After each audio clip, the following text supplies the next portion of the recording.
आज के समारोह के मुख्य वक्ता और IITM विश्वविद्यालय के संस्थापक कुलाधिपति प्रखर समाजवादी चिंतक आदरणीय रमाशंकर बाबू,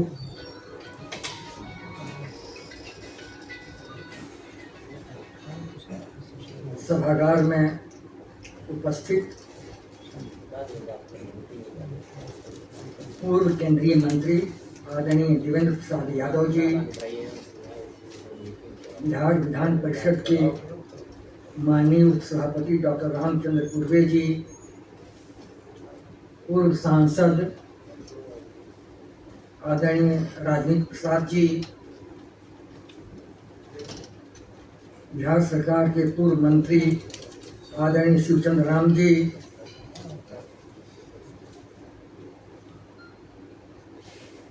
नालंदा खुला विश्वविद्यालय के प्रतिकुलपति प्रोफेसर संजय कुमार जी, आर्यभट्ट ज्ञान विश्वविद्यालय के परीक्षा नियंत्रक राजीव रंजन जी, एन कॉलेज पटना के प्राचार्य प्रोफेसर शशि प्रताप शाही जी,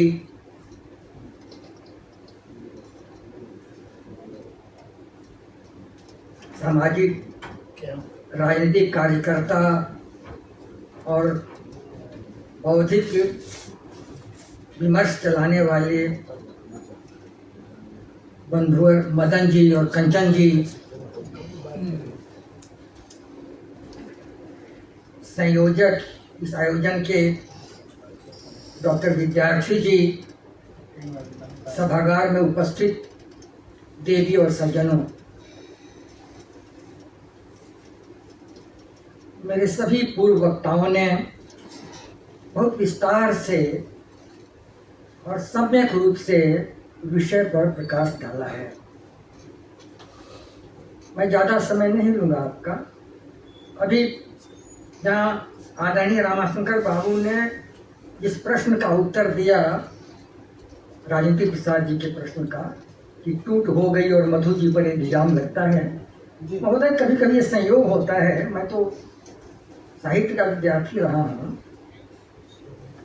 टूटना कब व्यर्थ होता है, भटकनों में अर्थ होता है।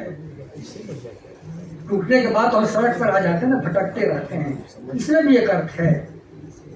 टूटना कब व्यर्थ होता है, भटकनों में अर्थ होता है। जिंदगी कच्चे घड़े सी है, आँच देकर हर नया अनुभव पकाता है।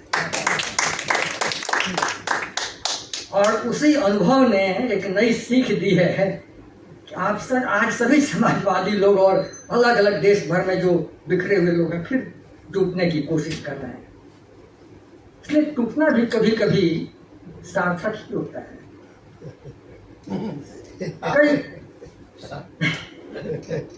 महोदय वो समाजवाद को लेकर और मधु जी तो आपने जिस ढंग से रखा, रमाशंकर बाबू मधु जी को आपने जिस तरह से रखा है, उनका पूरा व्यक्तित्व और जो उनके व्यक्तित्व का सबसे मधुर पक्ष था उसको भी आपने रखा। बच्चों के प्रति क्या संवेदना हो सकती है, मानवेतर प्राणियों के द्वारा संवाद कैसे प्रेषित हो सकता है, ये भी अद्भुत व्यक्तित्व का ये दुर्लभ पक्ष है। और इसी अर्थ में मधु जी हम लोगों के एक रोल मॉडल हैं। मैं इस शब्द का इस्तेमाल करना चाहता हूँ। एक ऐसा आदर्श व्यक्तित्व जिनका अनुकरण आने वाली पीढ़ियां करेंगी। समाजवाद को लेकर के जो चर्चा होती रही अक्सर, समाजवाद का तो महोदय आप सब लोग भी विद्वान लोग यहाँ इकट्ठे हैं। कम्युनिस्ट आंदोलन भी, मार्क्सिज्म भी और सोशलिज्म भी, ये दोनों भाई रहे। और मैं तो फ्रांस की क्रांति से आप देखें, 1789 से जब फ्रांस की क्रांति हुई थी तो रूसो और बाल्टियर ने जो समाजवाद, बंधुता, स्वतंत्रता इसकी बात की थी, यही तो बुनियाद है। तो वहां से लेकर और फिर 1848 जब मार्क्स और एंगल्स ने कम्युनिस्ट मार्क्स घोषणा पत्र जारी किया, मार्क्स घोषणा पत्र, हम सब लोग उसी धारा से निकले हुए लोग हैं।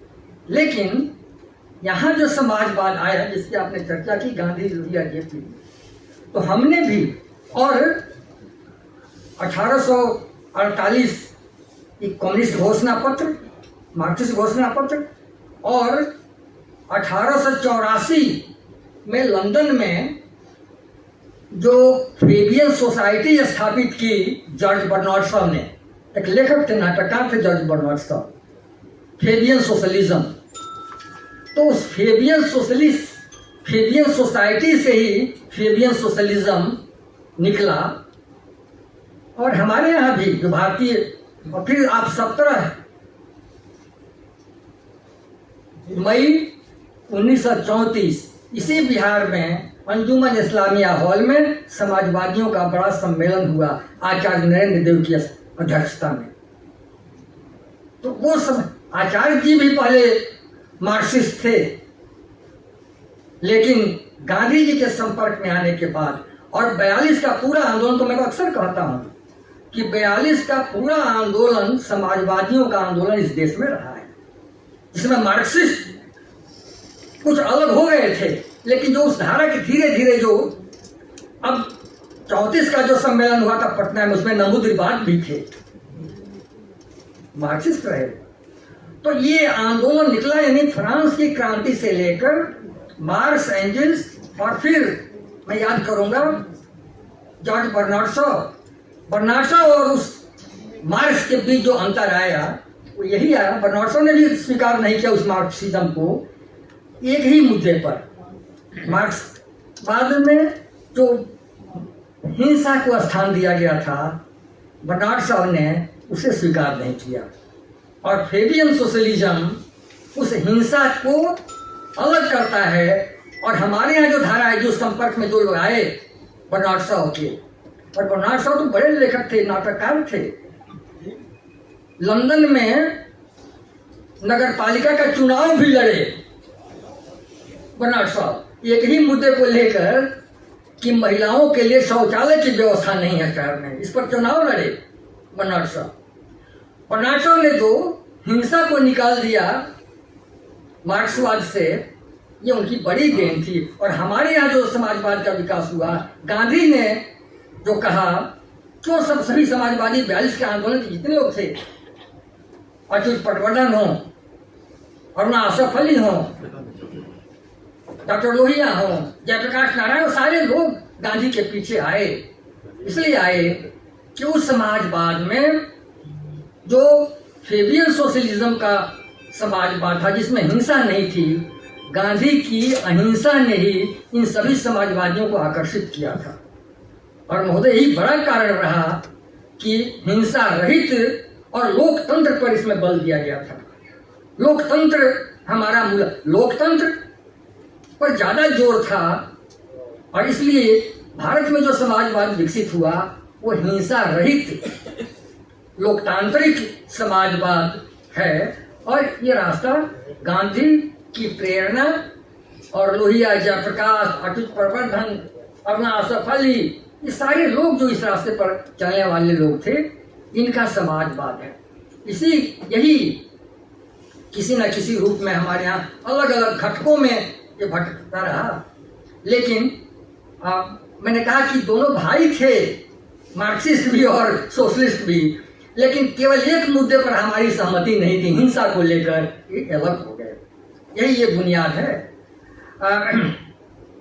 जो दिनकर जी ने एक जगह लिखा, बहुत बढ़िया लिखा उन्होंने कि प्रिय है शीतल पवन, सुबह की मंद मंद मधुर हवा रहती, बहुत पसंद है, सब लोग पसंद करते हैं।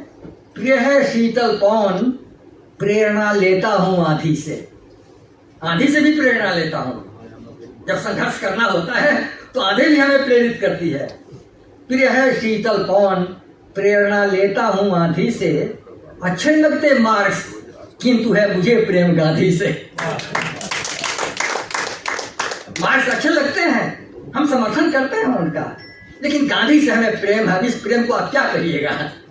समाजवादियों का रास्ता गांधी के ही रास्ते से निकलता है। फिर शुरू आरंभ में भी जो Congress Samajwadi party, Congress socialist party थी, बाद में फिर कांग्रेस शब्द हट गया, लेकिन रास्ता तो वही था, क्योंकि गांधी से सब लोग प्रभावित थे। और समय ज्यादा हो गया है महोदय, ये एक दर्शन है। मधु जी ने ये दिखाया कि कोई व्यक्ति अपने आचरण से, व्यवहार से, अध्ययन से कैसे रास्ता निकाल सकता है, अंधेरे में भी रोशनी का काम कर सकता है। मधु जी के व्यक्तित्व ने साबित किया। बड़े ही बौद्धिक व्यक्ति थे। बल्कि मैं दुखी हुआ था कि हाल में सोशल मीडिया पर बहुत कुछ लिखा जाता है कि लेखक ने कह दिया कि समाज में आदमियों का तो बिल्कुल हसर ऐसे ही होता है, जाते हैं। बहुत दुखी हुआ। मैं ज्यादा प्रतिक्रिया नहीं देता हूँ, बहुत अपने में घुटता रहता हूँ, लेकिन दुखी होता हूँ कि भाई जो अगर एक मधु जी को खड़ा कर दिया जाए तो समाजवाद के जितने लक्षण हो सकते हैं, बौद्धिकता से लेकर नैतिकता, सब कुछ, ये मधु जी इसके साक्षात उदाहरण है। तो ये तो है, हमारी विरासत बहुत बड़ी है। और हमारे शंकर बाबू ने ठीक ठीक कहा, केवल राजनीतिक स्तर पर नहीं, सामाजिक और सांस्कृतिक स्तर पर यही अंतर है हमारा कि हम ये बदलाव, हम जो लड़ाई लड़ रहे हैं, बल्कि जो विषय तय इन्होंने देखा, मुझे थोड़ा लगा, आदरणीय पूर्वे जी ने कहा कि बल्कि ये राष्ट्र की ट्रू नेशनलिस्ट महोदय, आज जो राष्ट्रवाद को लेकर चर्चा हो रही है, तो उस राष्ट्रवाद अगर वही है तो मैं मधु जी को ऐसा नहीं मानता हूं। वो देशभक्त हैं, राष्ट्रवादी नहीं हैं। और ये आपने जो विषय तय किया, वो जो पार्लियामेंट से जो किताब छपी है 2008, जिसकी चर्चा आप कर रहे थे, मधु लीमे इन पार्लियामेंट, मैं यहाँ स्मरण करना चाहता हूँ और उनकी स्मृति को नमन करता हूँ। लोकसभा के अध्यक्ष थे सोमनाथ चटर्जी जी, उन्होंने वो प्रकाशित कराया है, सोमनाथ चटर्जी। और जो शीर्षक आपने रखा है,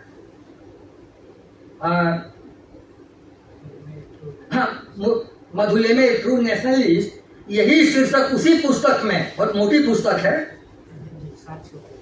हाँ 750 पृष्ठ की पुस्तक है, उसमें पहला जो लेख है यही है, मधुली में ट्रू सोशलिस्ट, ट्रू नेशनलिस्ट, यही बिल्कुल वही है। और लेख है शरद पवार जी का। तो मैं तो चाहता था कि कुछ अलग होता, जिससे मधुल, क्योंकि केवल एक ट्रू नेशनलिस्ट आज के लोग जो परिवेश अभी चल रहा है उसमें राष्ट्रवादी कह करके उनको सीमित करेंगे। और ठीक है, हमारा शंकर बाबू ने कहा कि जो सही देशभक्त होता है एक केवल देश का नहीं होता है, बल्कि वो विश्व नागरिकता उसकी होती है। और आप तो पुराने आदमी जानते हैं, डॉक्टर लोहिया ने बीएचयू में प्रयोग किया था। बनारस में उन्होंने बीएचयू के परिसर में एक शामियाना लगवा दिया एक बार, और घोषणा की कि अमुक तारीख को जो इस शामियाने के भीतर आ जाएगा वो अंतर्राष्ट्रीय व्यक्ति हो जाएगा, विश्व मानव की उपाधि उसको सनद मिल जाएगी, एक तरह से विश्व मानव की। ये प्रयोग था, एक बहुत प्रतीकात्मक प्रयोग था कि सामियाने के भीतर जो खड़े हो जाएंगे वो विश्व नागरिक माने जाएंगे, वर्ल्ड सिटीजन। ये दृष्टि कहीं न कहीं ये इस राष्ट्रवाद के घेरे से बाहर की बात है। इसलिए राष्ट्र को, राष्ट्रीयता को, राष्ट्रवाद को जिस सीमित अर्थ में आज समझा जा रहा है, इससे बहुत ऊंची चीज, और समाजवादियों ने हमेशा इस घेरे का अतिक्रमण किया। लेकिन हमारे यहाँ इतने बड़े बड़े लोग, इतने आचार्य, जीवाचार्य, नरेंद्र देव, उस समय वो चीन गए, दुनिया कहीं उन्हें दूसरे देशों में वो नहीं गए, केवल चीन में गए वो। और बौद्ध धर्म दर्शन उनकी पुस्तक है, बौद्ध धर्म पर बहुत बड़ी पुस्तक, आचार्य नरेंद्र देव की।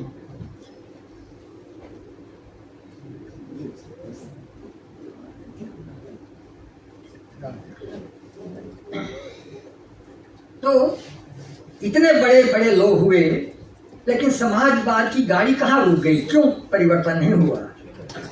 बंधुओं, मैं भी अपनी बात खत्म कर रहा हूं, तो मुझे कबीर का एक पद याद आ रहा है। क्यों ऐसा क्या हो गया? इतने बौद्धिक लोग रहे, इंटेलेक्चुअल रहे, एच.बी. कामत थे। एच.बी. कामत उस जमाने में आईसीएस की नौकरी छोड़कर आए थे सोशलिस्ट पार्टी में। ये एक से एक लोग थे, लेकिन ये गाड़ी कहाँ रुक गई? तो कबीर का एक पद मेरे दिमाग में बराबर घूमता है।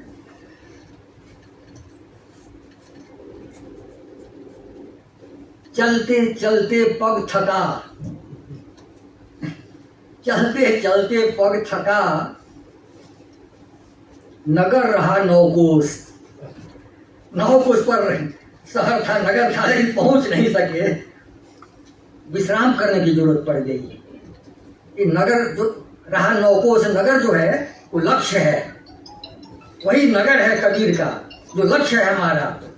चलते चलते पग थका, नगर रहा 9 कोस, बीच ही में डेरा किया, बहु कौन का दोस्त। बीच में ही हम आराम करने लगे, सांसद बन गए, विधायक बन गए, मंत्री बन गए, कुछ आराम फरमाने लगे। तो अब इसमें दोष किसका है? विचारधारा का दोष है क्या? नहीं, व्यक्ति का दोष है, हमारा दोष है। हमने 9 कोस पहले ही डेरा डाल दिया, हम विश्राम करने लगे। आप समझिए कि 600 साल पहले कबीर बात कह रहे हैं। कहो कौन का दोष, चलते चलते पग थका, मगर रहा 9 कोस, बीच ही में डेरा किया, कहो कौन का दोष।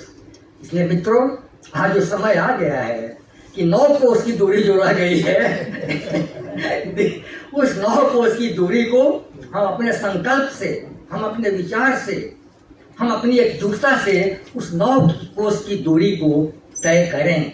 आज यही समय की मांग है और मधु लिमये जी को याद करने की यही सार्थकता है। आज उनकी सती के अवसर पर, जन्म शताब्दी उनकी चल रही है, इस अवसर पर इस संस्थान ने, सिन्हा इंस्टीट्यूट ने उनको याद किया।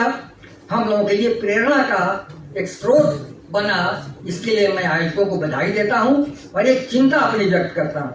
वो चिंता यह है कि बहुत दिनों के बाद इधर मैं आ नहीं रहा था सिन्हा इंस्टीट्यूट। मैं 1961 से इसको देख रहा हूं, इस संस्थान को। आदरणीय राजेंद्र प्रसाद जी के कार्यक्रम में भी आता था, लेकिन अस्वस्थता के कारण इधर कई वर्षों से नहीं, 8-9 वर्षों के बाद मैं आया परिसर में, तो बहुत उदास हो गया। इसकी चमक बाहर से गायब हो गई है। अब लगता है कि खंडहर में तब्दील होने को है। मैं देख रहा था कि इसकी जो दीवार है, बाहर की दीवार, वही उसका प्लास्टर झड़ गया है। जो यहाँ की बाहरी हिस्सा है, कमरे भी प्लास्टर झड़ गया है, पानी से बिल्कुल सीलन भरी हुई है। और किसी सभागार किसी तरह पर चढ़ाई की याद है। तो ये किसी संस्थान को, और जयप्रकाश नारायण ने इसकी बुनियाद रखी है। ये संदेश जाना चाहिए। शिक्षा मंत्री जी आए थे, बहुत अच्छा वक्तव्य उन्होंने दिया, बहुत अच्छा भाषण किया। उन तक ये संदेश जाए कि संस्थान को फिर उसी तरह, क्योंकि एक वैचारिक केंद्र के रूप में आप इसको विकसित करना चाहते हैं, जिस समाजवादी चिंतन को आप लेकर चलना चाहते हैं, तो उसके लिए परिसर की रौनक भी तो करनी चाहिए। एक बैठने लायक, एक आकर्षण पैदा हो। शिक्षण संस्थाओं बहुत सारे भवन आजकल बन रहे हैं। मैं देखता हूँ एन कॉलेज, आप देखें कभी जाएंगे, मैंने सोचा ही नहीं था। अब मीठापुर में नए विश्वविद्यालय बने हैं कई। भवन का भी एक महत्व होता है कि वो आकर्षण का केंद्र रहे, ताकि हम विद्यार्थियों को, जिज्ञासुओं को आकर्षित कर सकें। ये जरूरत इस बात की है, क्योंकि ये संस्थान जिसकी बुनियाद जयप्रकाश नारायण ने रखी, ये अपनी वैचारिक संपदा के कारण समृद्ध हो। इसके लिए भी जरूरी है कि ये परिसर सुंदर लगे, खूबसूरत लगे। जिस राग की बात अंत में रामाशंकर बाबू ने कही थी, कि राग तो बोध तो हमारे भीतर पैदा होता है, चीजों को देखकर, पक्षियों को देखकर, फूलों को देखकर, पेड़ पौधों को देखकर, और एक ऐसा वातावरण बनता है, मानसिक बदलाव यहीं से शुरू होता है। आदरणीय पूर्वे जी जब मंत्री थे, शिक्षा मंत्री, तो 2 बातें इनकी बहुत याद आती हैं मुझको। कहते थे कि विद्यालय को प्रकृति और संस्कृति से जोड़ना है। प्रकृति और संस्कृति, मुझे आप भी याद है महोदय, आप जो कहते थे। तो प्रकृति और संस्कृति, समाजवाद केवल राजनीतिक शास्त्र का अध्ययन नहीं है, समाजवाद संस्कारों का, विचारों का, परिवेश का उदात्तीकरण है। और मधु जी इसके साक्षात प्रतीक रहे हैं और इसी रूप में नई पीढ़ी को प्रेरित करते रहेंगे। इन्हीं शब्दों के साथ आप सबके प्रति बहुत बहुत आभार। नमस्कार।